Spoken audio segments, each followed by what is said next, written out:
নমস্কার, রাধে রাধে, শুভ সকাল বন্ধুগণ। আশা করছি আপনারা সকলে ভালো আছেন আর আমিও বেশ ভালো আছি। আজ 26শে জানুয়ারি 2025।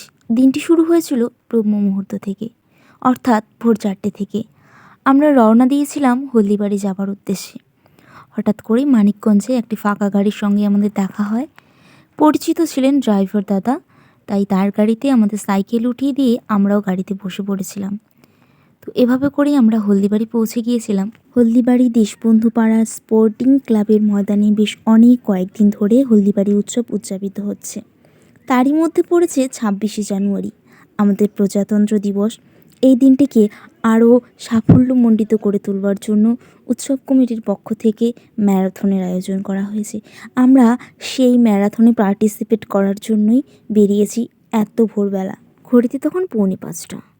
অস্পষ্ট কুয়াশাচ্ছন্ন সকাল, চারিদিকটা ঝাপসা, কিছুই বোঝা যাচ্ছে না ঠিকভাবে। অফিস থেকে জানতে পারি যারা ম্যারাথনে অংশগ্রহণ করেছে তারা স্টার্টিং পয়েন্টে চলে গিয়েছে। হলদিবাড়ি থেকে 5 কিলোমিটার দূরে আঙুল দেখা বলে একটি জায়গা রয়েছে, সেখান থেকে রান শুরু হয় এবং রান শেষ হয় স্পোর্টিং ক্লাবের ময়দানে। আপনারা যে ছবিটি দেখছিলেন রান শেষ হয়ে যাবার প্রায় 1 ঘন্টা পরের ছবি। তাহলে বুঝতেই পারছেন, যখন রান শেষ হয়েছিল তখন অন্ধকারই ছিল, যার জন্য ভিডিও করা হয়নি। রান শেষে আমাদেরকে চা খাওয়ানো হয়, তারপর আমাদের জানিয়ে দেওয়া হয় প্রথম থেকে দশম স্থান অধিকারী সকল অংশগ্রহণকারীদের সন্ধেবেলা মেডেল এবং সার্টিফিকেট উপহার দেওয়া হবে। তবুও আমরা সেখানে অনেকটা সময় অপেক্ষা করেছিলাম জাতীয় পতাকা উত্তোলনের জন্য, কিন্তু দেখছিলাম বেশ অনেকটা সময় পেরিয়ে গেলেও কোনো হেলদোল নেই, যার জন্য আমরা তাড়াতাড়ি চলে এসেছিলাম। আমরা সেখান থেকে বেরিয়ে পড়েছি। তারপরে আমরা গিয়েছিলাম হুজুর সাহেব ময়দানে। কিছুদিন পরেই সেখানে বড় একটি মিলন মেলা হতে চলেছে, সেখানে যাব বন্ধুদের সঙ্গে। দুটো বন্ধুকে অনেক দিন পর পেয়েছি একসাথে। বেশ অনেক দিন পরে সাইকেল চালিয়ে এতটা রাস্তা গিয়েছিলাম। বছর 2 আগের কথা, যখন এই বন্ধুদের সঙ্গে করে আমি টিউশনে যেতাম সাইকেলে করে। কিন্তু এখন টোটোর দৌলতে সেই কষ্টটা আর করতে হয় না। কষ্ট নয়, আমার কষ্ট লাগে না। অ্যাকচুয়ালি কেউ যায় না সাইকেলে করে, তাই আমিও যাই না। আমার যদি ভালো সাইকেল থাকতো আর এরা যদি সবাই যেত তাহলে আমিও সাইকেলেই যেতাম। তোমরা দেখতে পেলে প্রথমে একটা বড় গেট পেরিয়ে আমরা এই রাস্তা দিয়ে আসছি। তো সেটা হচ্ছে হুজুর সাহেব মেলার প্রথম গেট।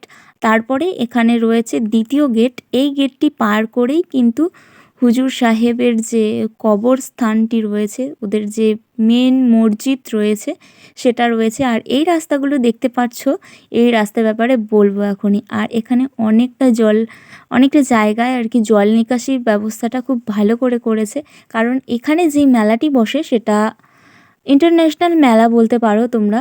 এখানে ভারতবর্ষ এবং বাংলাদেশের মানুষ উভয়ই এসে অনেক আনন্দ করে, মিলন মেলা বলতে পারো একটি। হলদিবাড়ি হুজুর সাহেব মেলা বা মাজারের ময়দানে চলে এসেছি আমরা।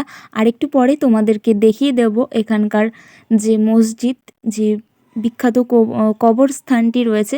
কার কবরস্থান সেটা আমি এখন বলতে পারছি না, কারণ আমি ভুলে গিয়েছি নামটি। আর আমরা খুব কাছাকাছি বলতে নামগুলো লক্ষ্য করিনি আর কি, তাড়াতাড়ি গিয়েছিলাম সাইকেলে, আবার এদিক দিয়ে বেরিয়েছিলাম। সাইকেল থেকেই নমস্কার করে চলে এসেছি।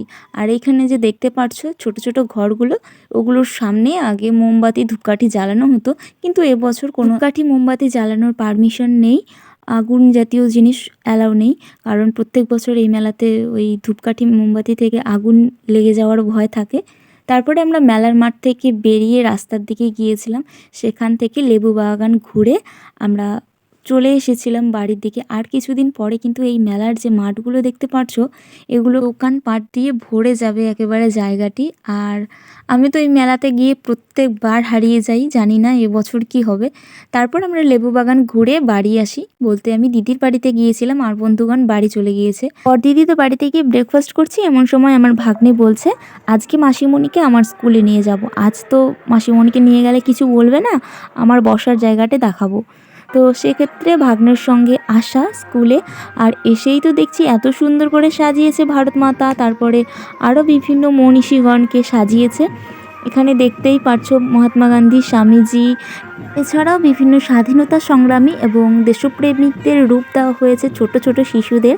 আমাদের দেশ যে সর্বধর্ম সমাজতান্ত্রিক, ধর্মনিরপেক্ষ, গণতান্ত্রিক, সাধারণতন্ত্র রূপে পূজিত হয় তারই একটা রূপ কিন্তু দেখতে পারবে। আর এই যে ইনি হলেন আমাদের আদরের ছোট্ট পাপা। দেখতে দেখতে বেশ অনেকটা বড় হয়ে গেল, স্কুলেও দেওয়া হলো। আর দেখো লাইনে কত সুন্দরভাবে ও অনেকটা এনার্জি নিয়ে হেঁটে যাচ্ছে, তার পেছনে আমরা ছিলাম। এখান থেকেই আমি টিউশনে চলে গিয়েছিলাম। পাপাদের স্কুলে অনেক অনুষ্ঠান হয়েছিল, সেখানে আর যাওয়া হয়নি, তাই ভিডিও করা হয়নি। আর ব্লগটা আমি ওখানেই শেষ করেছি। কেমন লাগলো কমেন্ট করে জানাবেন। Thanks for watching.